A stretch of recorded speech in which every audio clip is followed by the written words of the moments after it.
Haleluya, Shalom. Puji syukur kiranya kita semua tetap dalam pemeliharaan Tuhan ya.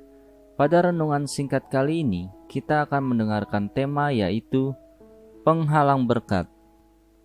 Dalam bacaan untuk renungan kali ini, kita bisa melihat dalam kitab 2 Korintus 4 ayat 1-6.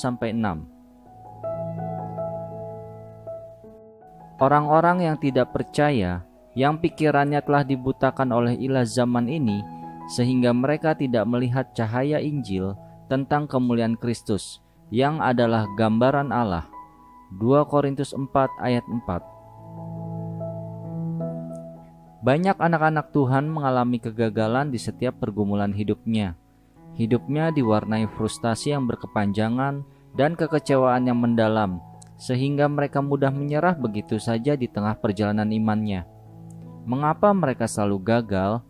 Itu karena mereka memiliki cara berpikir yang salah, sehingga iman mereka tidak teguh dan mudah goyah. Ketika sakit yang dideritanya tidak kunjung sembuh, atau apa yang ia doakan sekian lama ternyata belum juga beroleh jawaban dari Tuhan, mereka berpikir Tuhanlah penyebab semuanya itu.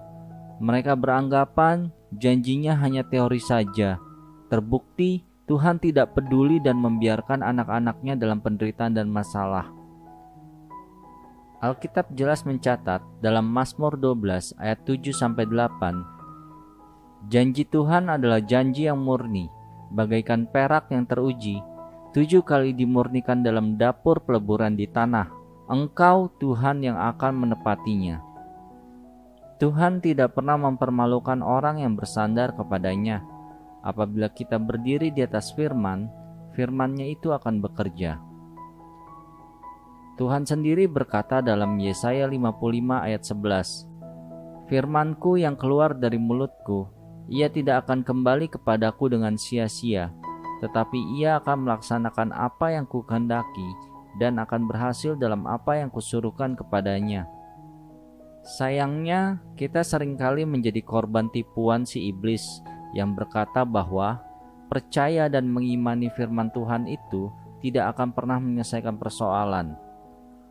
Saat ini banyak orang yang pikirannya dibutakan oleh ilah zaman ini, sehingga tidak dapat melihat kemuliaan cahaya Injil. Akibatnya mereka lebih percaya kepada bujuk rayu iblis yang menawarkan penyelesaian dan jalan keluar secara instan tanpa perlu melewati proses yang panjang. Bukankah itu yang dicari oleh banyak orang? Kita lupa kepada kemenangan Yesus di atas kayu salib. Kita bukanlah orang-orang yang kalah. Perasaan takut, khawatir, dan semua hal negatif datangnya dari iblis, supaya berkat dan pertolongan yang disediakan oleh Tuhan bagi kita terhalang. Di akhir renungan singkat ini, saya akan membacakan kata-kata penutup bagi kita semua. Dalam Roma 8 ayat 31b. Jika Allah di pihak kita, siapakah yang akan melawan kita? Haleluya. Amin.